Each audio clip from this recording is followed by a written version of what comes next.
How's everybody doing this morning? Doing well?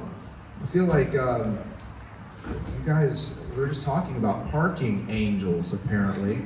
We believe in those. And if you don't, you can leave. Just kidding.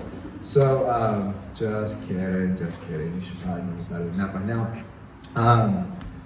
But yeah, today's the street fair. And so I'm sure some folks might be trickling in here, but wanted to start a good time for us today.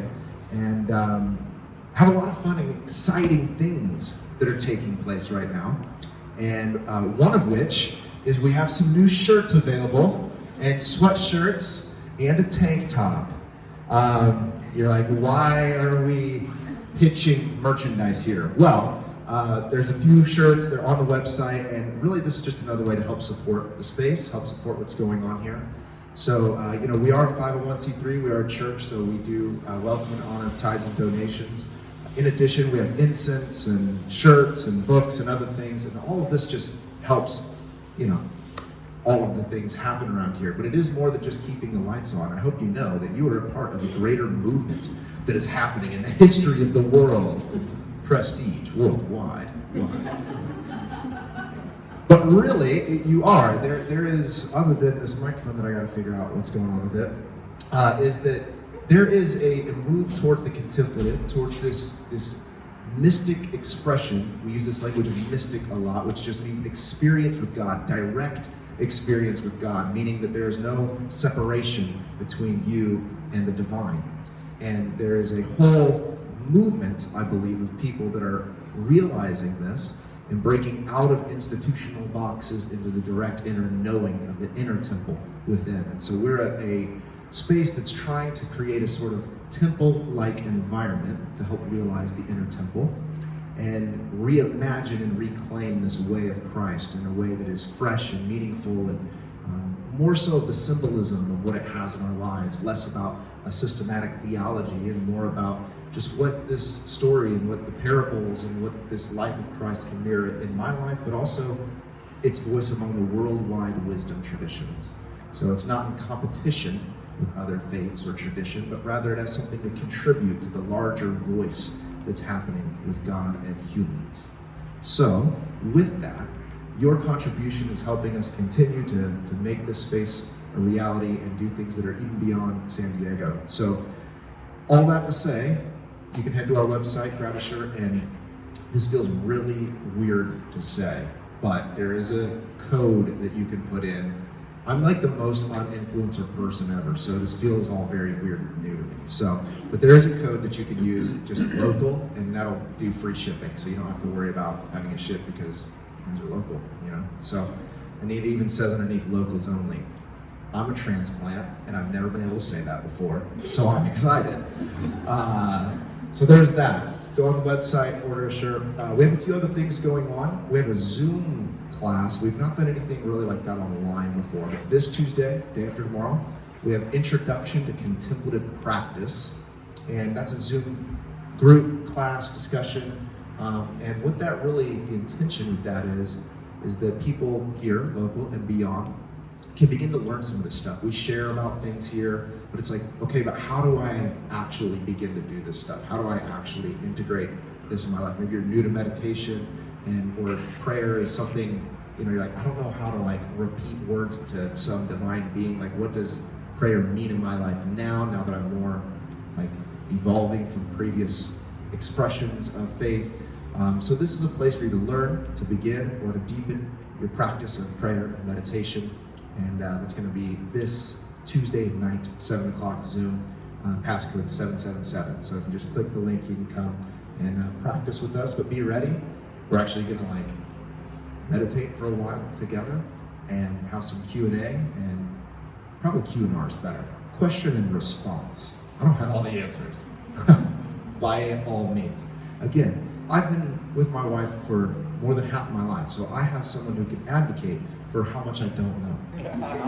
So, join us. We'll have some question, response, dialogue around the path of meditation, the contemplative path, and the meditation retreat that's coming in June, but I'll digress on that. So, I think that's enough before we jump in today. Kind of the two big things that are on the space. What's up, Gabby and Josh? Yeah, you're not. And there's only spots up front. Okay. I won't make you. But, yeah, I hope you join us for all of that. It's going to be a really great and fun time. And, but for today, I would love to invite you into this space, into all of the chaos that's around. I was just at the house, leaving, and Lindsay's like, man, I can just hear we live a few streets over, and it's just like you could hear the stampede of people. They're like, I want my kettle corn and crafts, So people are like storming down, and so in the middle of a city that has a lot of activity going on around it, I invite you to the place of stillness, to that inner room of the heart. And as we have our candles lit, Sarah will come up and light these, symbolizing that we are making an intention to be here now, that there is an invitation to the light to come into our inner world, to bring us into awareness of God, God's presence in our life, to bring us into the presence of the Holy Spirit, that we may experience something deep within us. And so we symbolically raise the light above where Christ is seated. We ask for, God, your enlightenment to come into our life. We ask for divinity to shine through the places of our heart and mind.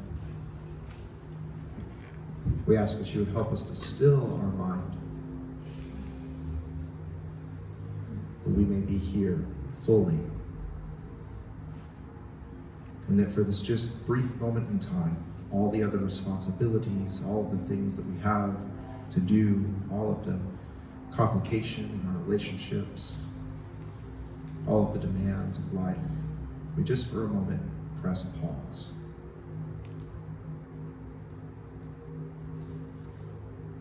We welcome the peace that surpasses understanding. We ask for this time of meditation that we would be aware of presence that is here. We ask for revelation to come in whatever unique way that we need it. So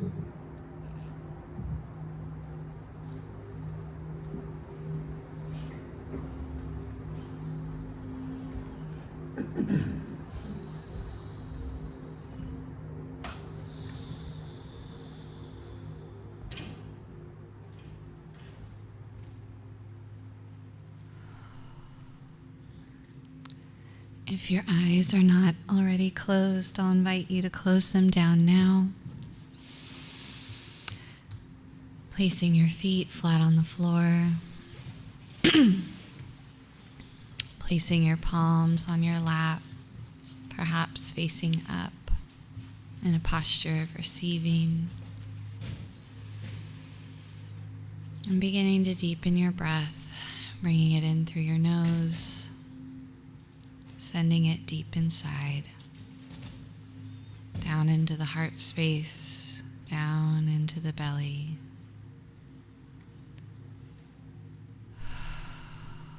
Releasing and beginning to connect within,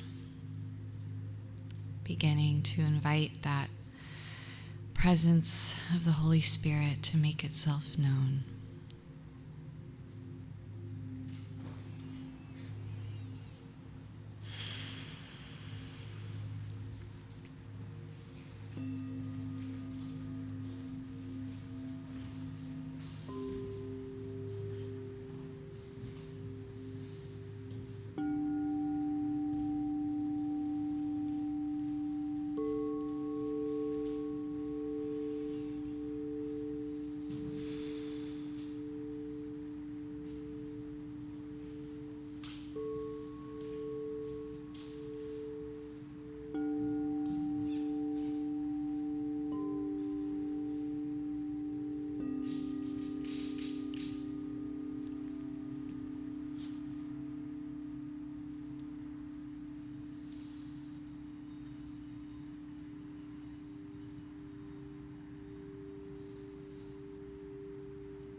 Checking in with yourself.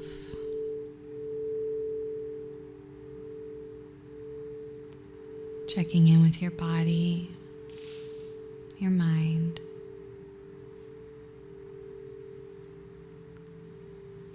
Beginning to notice how you're showing up today.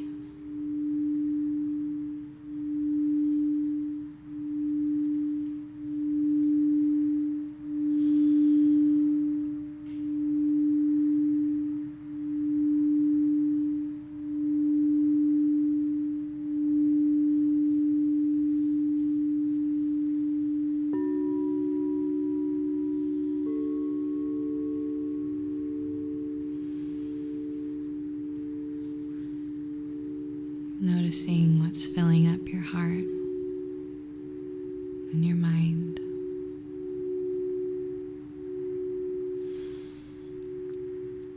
Without judgment.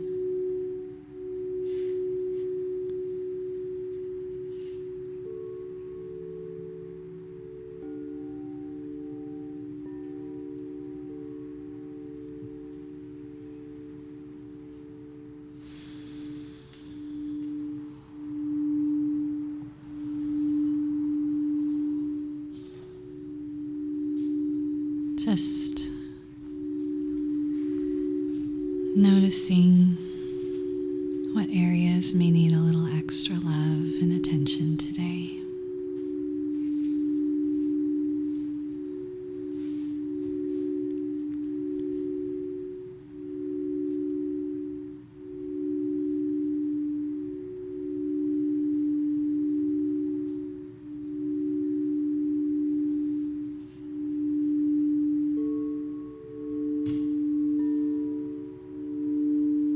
Inviting the breath into those places.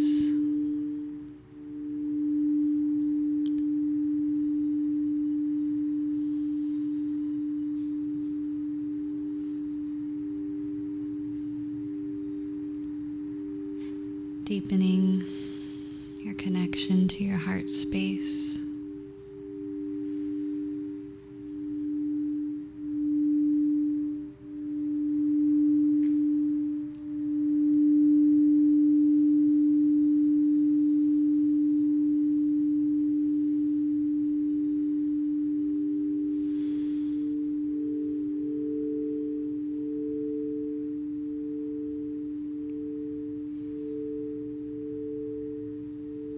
Inviting God to meet you exactly where you're at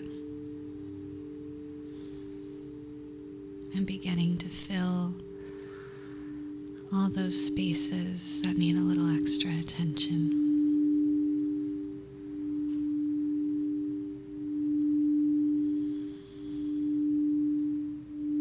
A little extra love.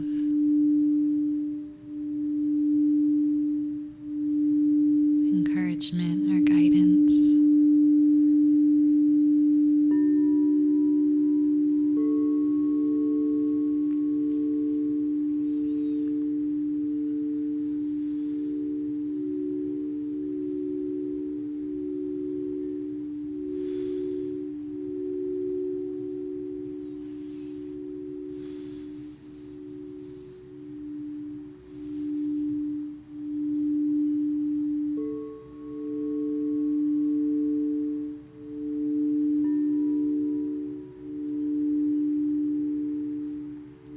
Bringing an awareness to the fact that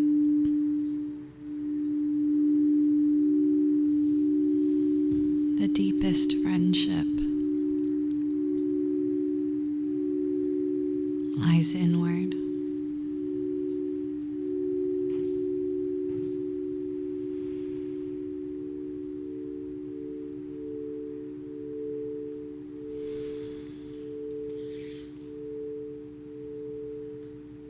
There is always a friend.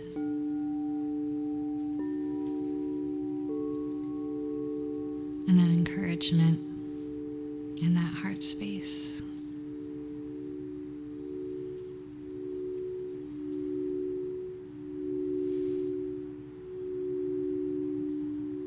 There to lift you up, to know the deepest parts of you. and accept and love all of those parts.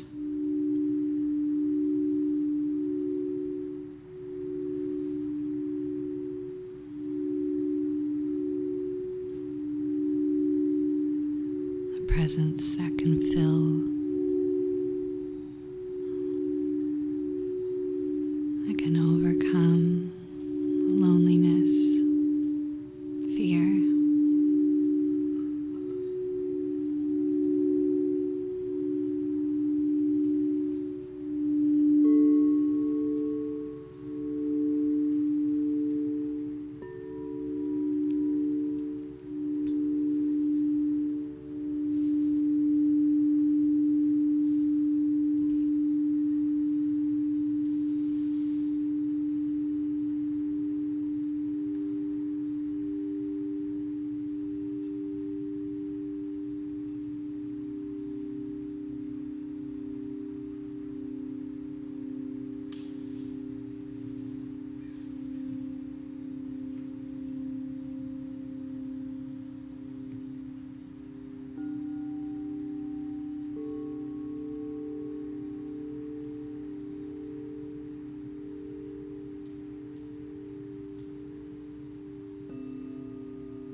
Placing a hand on your heart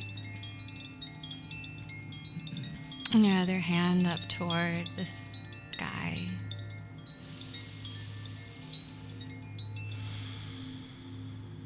Taking a nice breath down into the space of the heart. Noticing the difference you feel from when you first sat down. Inviting a deeper sense of connection to that friend inside.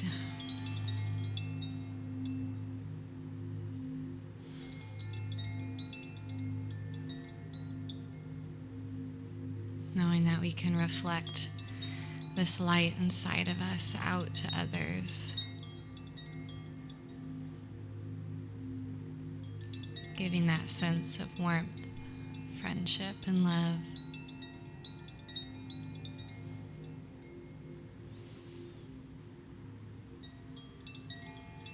Asking God to speak with you today as we receive our message. Preparing our hearts for exactly what they need to hear.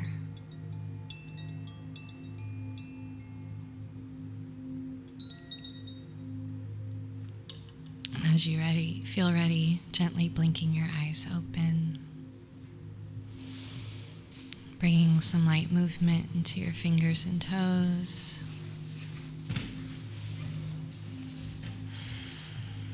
Ready to receive our message.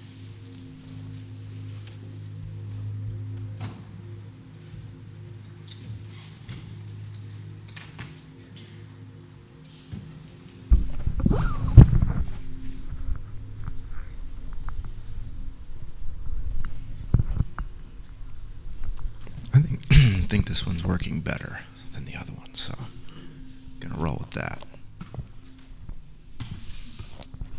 Thank you, Mary. Just one final note.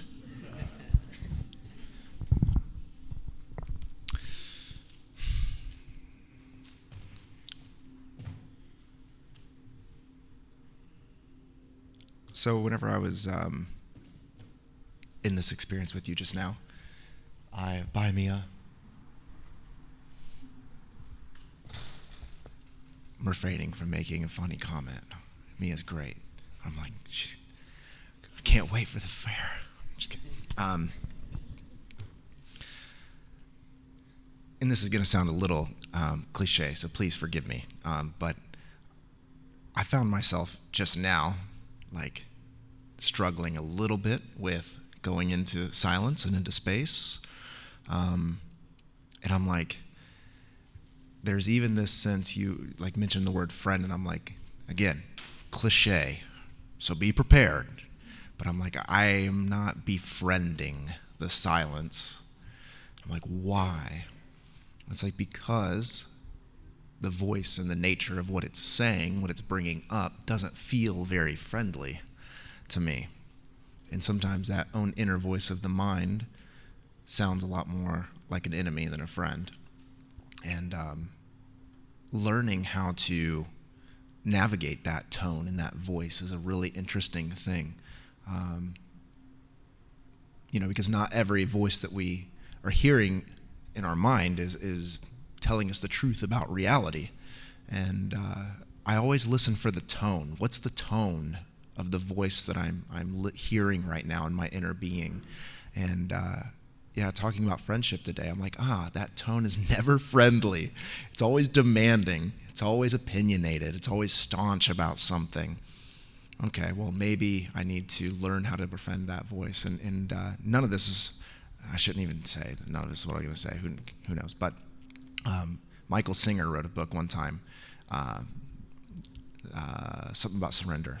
It's been a while since I've listened to it. We had this conversation the other night. When you listen to an audiobook, can you say that you've read the book? You're like, I've read that one, but have you? Really? I'm guilty of that. But in his book, he talks about this ego that he kept trying to push into a closet and he kept trying to get rid of. And then finally one day he realized, I am not helping like I'm causing more anger in this ego. Like if I could just befriend that voice, befriend that anger, befriend the thing that's seeking to get out, and essentially give a hug to his ego, that's when things really started to find integration. So I was just reminded of that just right now in real time. So this is a fresh download, sharing it with you, that it's like, yeah, I need to befriend that voice. Need to befriend that. So anyways, thanks for going along with me there for a moment. But today we are talking about the spiritual art of friendship. Because friendship is more than just something that is like you know, see? Waving to each other. Hello. There you go, friendship. There you go, see? It's good. But the spiritual art of friendship. And so this came to me years ago. I was thinking about it. I had just left a job, and I was trying to figure some things out. That's happened to me a lot over the years. And I had a friend come in to visit, and we hung out for a little bit, and we left. And I just felt so good. You ever hang out with somebody and you leave and you're like, oh my gosh, like I freaking needed that. Like this is the energy that I needed. And you're just revitalized, you're refreshed, you're energized. And I remember realizing that there was something really special about that moment. And what came to me in the moment, and it stuck with me over the years, is the Apostle Paul, a lot of the New Testament, if you're unfamiliar with that, is writing to people and places, real people in real places. He wasn't thinking about you when he's writing Romans, this book. He's writing to his friends that live in Rome at that time. And so that's why we can take a lot of what he says even with our own grain of salt, because he's not necessarily talking to us. But he writes this letter to the Romans, his friends, and in the very first chapter, there's a lot of far out stuff in that book. You know, if you want to read it, tread lightly or talk to me about it or something, but disclaimer with it. But at the very beginning, before he gets into some interesting things, he does have this really profound statement, and it stuck with me throughout the years, and I'd like to share it with you, that he says that he is making an intention to come to visit them in person to impart to them a spiritual gift. And he says that this spiritual gift is that they would be mutually encouraged by each other's faith. And that dropped in on me after this conversation with this friend years ago, that mutual encouragement is a spiritual gift. What's up, Eddie? Mutual encouragement is a spiritual gift. Like, whenever I think of spiritual gifts, I think of far out things like psychic abilities, or in my area growing up, prophetic things, knowing the deep inner dark secrets of somebody else, or, I think of spiritual gifts like in a very, trippy kind of way. Like I'm coming to impart to you some weird trans-dimensional something or other. You think spiritual, you think far out, right? But the spiritual gift that he's imparting to them is mutual encouragement. And there's something, and you can feel it, when you've been with somebody, you're encouraged, they're encouraged, there's a vibe, there's an energy, there's a spiritual reality that's taking place right now. Like when there are people together, these energies together, mutual encouragement is a spiritual gift. And I always have come back to that over the years, because sometimes we want to hype things up, especially in spiritual spaces. You get more and more woo. You get, in the spiritual circles, you have more and more of the tone. You know what I'm talking about. The spiritually enlightened tone, Or if you go to a church, it's like that professional, TED Talk tone, You're like, how did this, I don't know where this slipped into the thing, but it's like everybody's on a talk show. I don't get it. But we tend to want to hype everything up.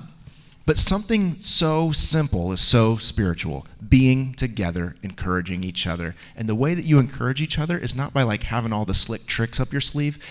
It's by each other's faith. I like that he made that nuance. It's not a spiritual thing of encouragement based on all the, Brené Brown that you've listened to the last week, which is great. However, it's just being together, being your, ironic dovetail, vulnerable self with other people. And I've just thought about all the ways that that's shown up in my own life. And, most recently, just to be candid with you, I was having coffee with a friend in the community, and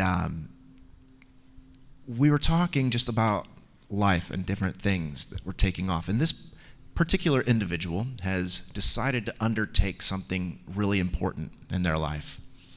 And they've decided to leave the known for the unknown. They've decided to take that step of faith into something that's happening inside of them, that God's doing within them, and they are feeling this nudge, this urge, this call to participate with this energetic tug on their heart.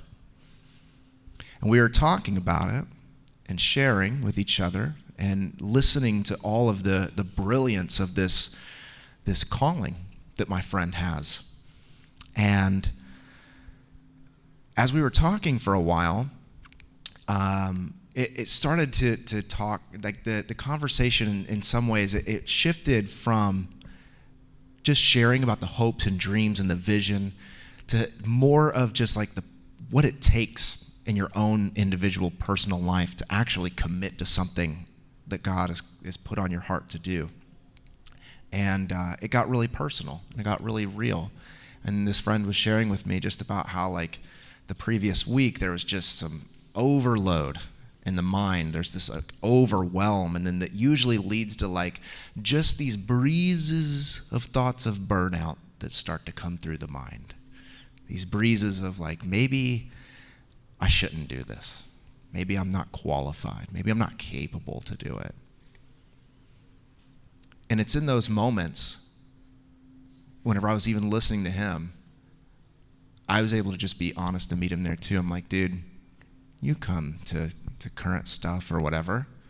I'm like, this is going to be just straight up. We're friends, right? So I can be real with you here. So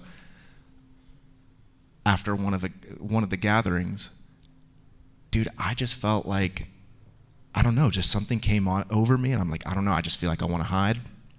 I don't want to do this anymore. I don't feel qualified. I don't feel equipped. I don't feel like I'm the right person to do this. Again, I have a witness. And I was talking to Lindsay, and then later talked to this friend about it, and I shared with him how, dude, I feel that. And it was funny because every person that I've shared any of that with, they're like, what are you talking about? This is a really neat thing, whatever. Like, yeah, but there's a lot of times that I just don't feel qualified. I don't feel capable. I don't feel worthy. I don't feel enough. I don't feel all these things. But in that moment, in each of the things that God has called each of us to do, we were able to see each other in the vulnerable, authentic space as humans together doing the best we can with what we have. But there was a faith underneath both of them that we were able to encourage each other with, that we got to keep pressing into whatever the divine has placed on your heart to do. And I'm just so maybe naively optimistic to think that every single person, every single one of us has some sort of divine tug on our life towards something. You know what that is. You know what that pathway is that God is calling you to continue to walk on. And when you do, not if, but when you do, you're going to need people in your life. Just like my friend and I, sharing with each other, encouraging each other by the faith we have to do what it is we're called to do. We're able to actually see the evidence of goodness. And I'm telling you, I left from that conversation with a degree of encouragement that I could not have come up with on my own. Because as I went into meditation that week and stuff, the accuser just continue, which is the translation that we have of devil or Satan in particular in the scriptures. It's the accuser. It's that voice that seeks to steal, kill, and destroy what the divinity is doing within our life. And we have to learn how to call that for what it is. But sometimes, dude, I would be like just doing random things, and I'd just be like, God, that was so dumb what I said, And it's like just this heaping of shit on just over and over. And you need to have people in your life that you can go and be honest with about these things. But you know what? Like, if I wasn't really truthful about my experience, we wouldn't have gotten to that depth of place. If I'd have been like, yeah, man, just keep doing your thing. I'm doing awesome. But I'll pray for you. It would not have been something that was deeply spiritual and transformative. It would have been fake. It would have been facade. It would have been more and more propping up of whatever it is that we tend to do in spaces that we qualify as spiritual. And the most spiritual thing we can do with each other is be human. Before any gift, before anything else, that we're human with each other. Because when you get down to the depth of humanity, I think you find the divinity. So we were encouraged from that. I was encouraged from that. And as you're walking through life, you'll need people that are in your corner. And it made me think of another time, because where we were hanging out, it was the same area that about, I don't know, a couple years beforehand. I'm telling you just some personal stories and making connections here. As always, my hope is that you find the bridges where you can. It's funny, isn't it, Gabby? Okay. So, see, I can't do it alone. I need, and it was interesting when the place that I was having that conversation with that friend that I left just completely rejuvenated and encouraged and optimistic and being okay with my cringe and all the other stuff that comes up. I was reminded of a conversation that I had with another friend only a couple years before that. Now, I'll just preface it a little bit without being too long-winded, that at this point in time, and I hope you know, we started Current originally in 2020. I was at another church location doing some other things, and I was really feeling that nudge, that call to branch out and to do something different and take the risk. And I'm like, what better time when the world's shut down? Let's go now and do something. And it's one of those things where it's like, I mean, if civilization's going to collapse, I might as well give it a whirl. You know what I mean? Like, okay, great. Let's just try it out. And so, Lindsay and I took a leap of faith and decided to start Current back in 2020. We started meeting at the beach and doing things. And long story short, we did that for a year and really felt like the door was closing on that season. After that, I went to go do some other projects. Won't bore you with all the details, but I learned a lot through all of those times, but certainly none of them were the real deep calling. And after I'd kind of exhausted some other things that happened after that point, I was doing the church plant, and then for a minute after we knew that it was time to close that chapter, for a brief second in time, I had a Pentecostal church that wanted me to do a satellite campus, and I'm like, sure. So we, for about, I don't know, not even a couple months, walked on that path, and I'm like, I'm in the wrong house. You know what I mean? Like, that feeling, you're like, I don't know, like something's not right. Are my underwear inside out? Like, what's going on? It doesn't feel right here, at all. Felt like some steps backwards. Great people, awesome people. Just ran into one of those, a person from that community the other day at Soapy Joe's Car Wash. Still on good terms. It's great. It's where you meet. That's where the spiritual life happens, is vacuuming your car at Soapy Joe's. Really, though. And then after that, I had another friend who I knew from some time earlier, who was like starting a Christian cannabis company and was like, hey, why don't you be the face of Christian cannabis? I'm like, sure, let's do that. So I go from Pentecostal church to being the, potentially traveling to churches to tell people it's okay to smoke weed. And needless to say, that project went up in smoke.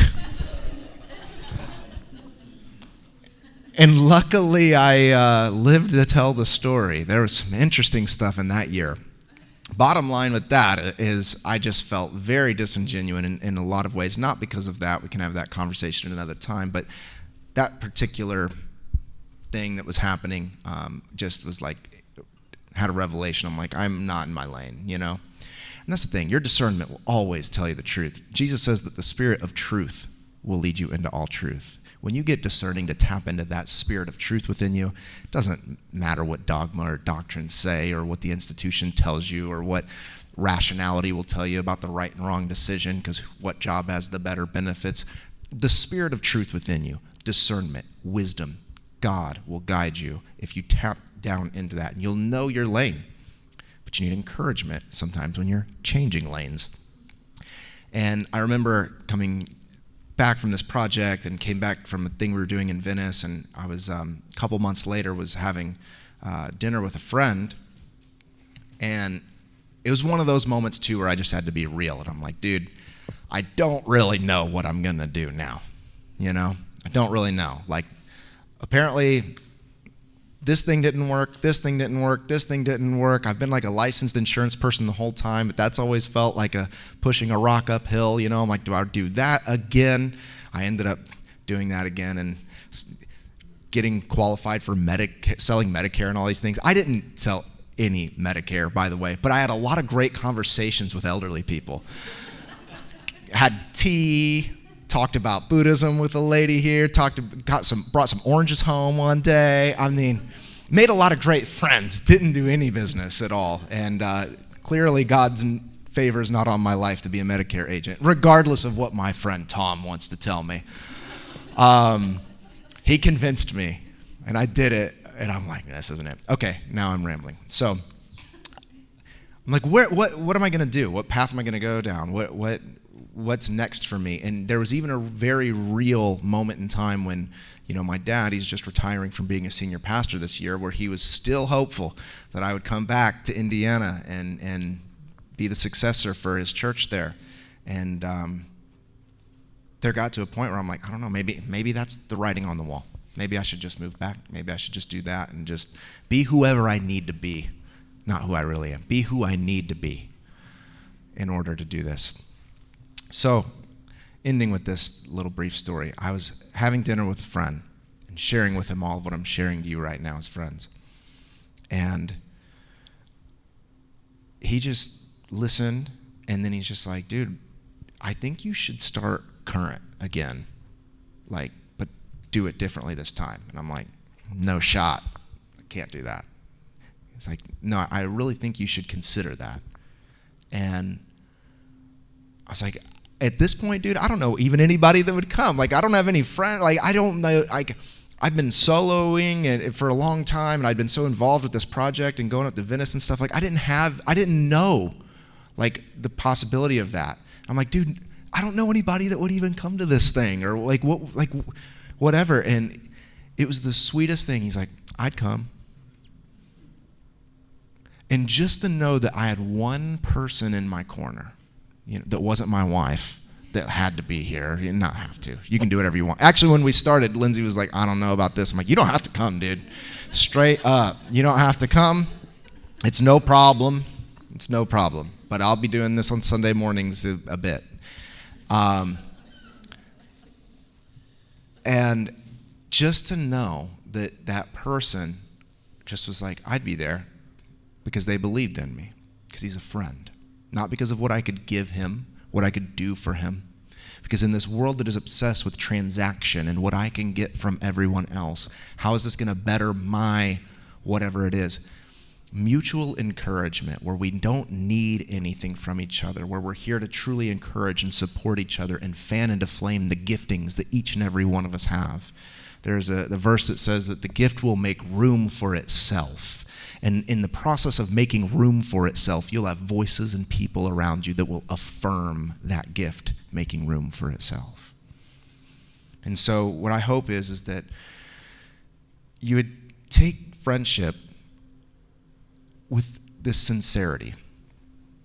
That it's not a serious thing, but it's a sincere thing. And that there's an opportunity, I think, in friendship, not to just talk about, I don't know what you talk about, tariffs or whatever stuff, who knows.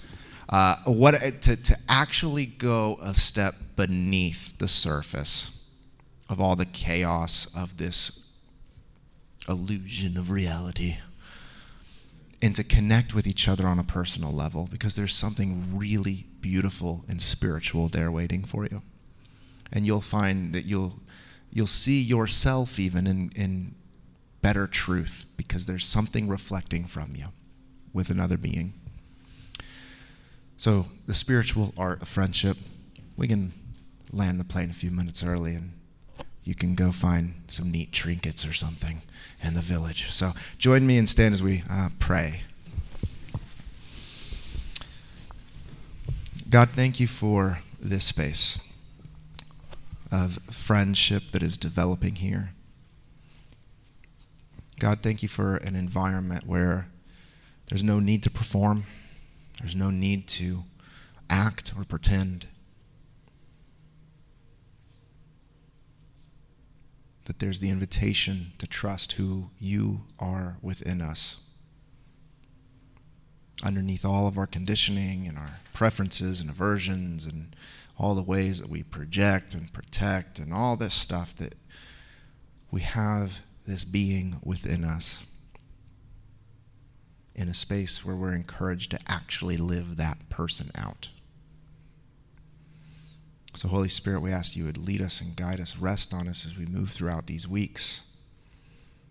Encourage us to, in our friendships, to take a risk, take a step of faith, and to take the conversation a little deeper. Ask the question. Talk about the thing. That you would give us a sort of boldness to even be vulnerable and share some of those hidden parts of our own heart with other people. And we pray that that spiritual gift of mutual encouragement would be imparted to us as we do so.